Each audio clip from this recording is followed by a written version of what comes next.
Hello everyone, मेरे YouTube channel पे आपका हार्दिक स्वागत है। अगर मेरी वीडियो पसंद आए तो लाइक और सब्सक्राइब, कमेंट और शेयर जरूर करना।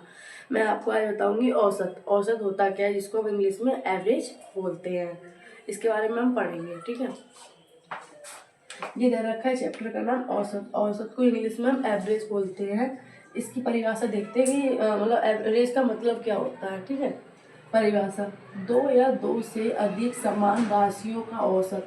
जब भी कोई डिजिट समान दे रखी है या समान बनानी है तो उसका जो औसत या माध्यम राशि है, जो माध्यम मतलब बीच की जो राशि है, जो दी हुई राशियों के योग में उनकी कुल संख्याओं से भाग देने पर प्राप्त होती है।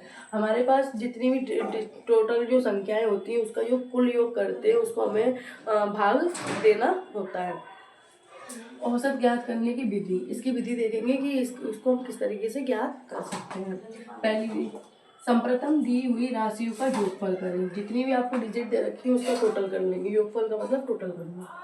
दूसरी, प्राप्त योगफल में कुल संख्याओं गिनती का भाग करें। जितनी भी डिजिट दे रखी है आपको पता है तो उस डिजिट को पता करके हम डिवाइड में लिख देंगे, मतलब भाग करें।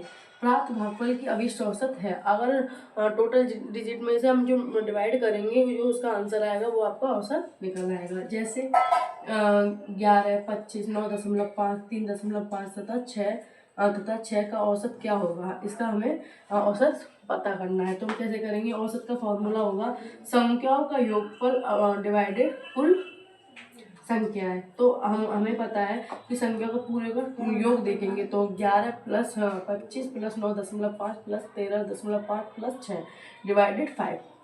ये आपको दे रखा है। इसका हम जब टोटल करेंगे तो हमारा आंसर आएगा 65/5। इसका जस्ट डिवाइड करेंगे 5 से 65 का तो हमारा आंसर निकल के आएगा 13। ठीक है, ये आपका क्या निकल के आया? औसत निकल के आया। अब सूत्र देखते हैं, कुछ सूत्र दे रखे हैं उसको देखेंगे। राशियों x1 x2 xn date xn का औसत x1 plus x2 plus x3 plus xn। जितनी भी डिजिट दे रखी है हम ऊपर लिख देंगे और डिवाइड में n जितनी भी डिजिट टोटल दे रखी है वो।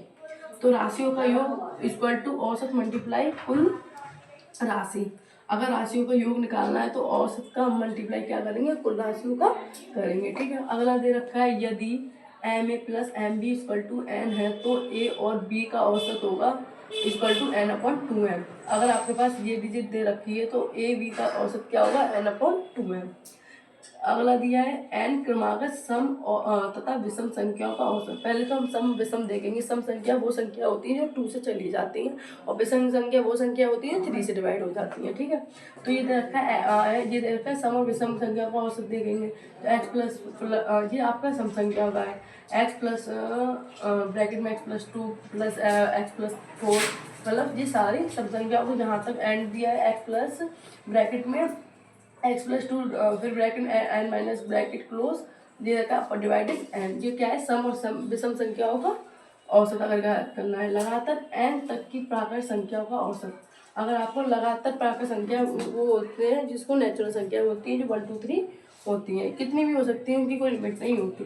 तो औसत equal to n+1 upon divided 2, ये इसका फॉर्मूला है। अगला दिया है लगातार n तक की प्राकृत संख्याओं का वर्गों का औसत। अब इनके वर्ग जो होंगे उनका औसत वो है फॉर्मूला इक्वल टू ब्रैकेट में n+1 और bracket close bracket start 2n+1 bracket close divided 6।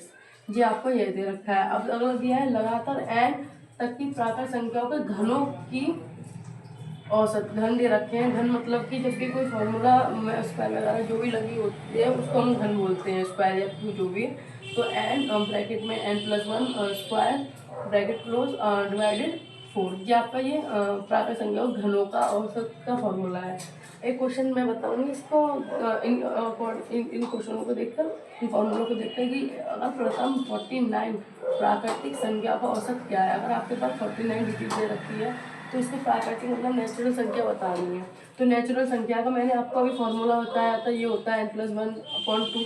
तो औसत equal to n+1/2 equal to 49 + 1/2 divided, अगर इसको ऐड कर देंगे 50/2 इससे इसका भाग दे देंगे तो आपका जाएगा 25। 25। तो मैंने इस वीडियो में आपको देखो औसत के कुछ फॉर्मूले बताए, औसत क्या होता है ये बताया, और औसत का एक क्वेश्चन भी बताया, एक ये बताया और एक ये बताया। औसत हमारा आगे भी और भी वीडियोस में बनाऊंगी। अगर मेरी वीडियो पसंद आए तो लाइक और सब्सक्राइब, कमेंट और शेयर जरूर करना। And thank you for watching my video and bye.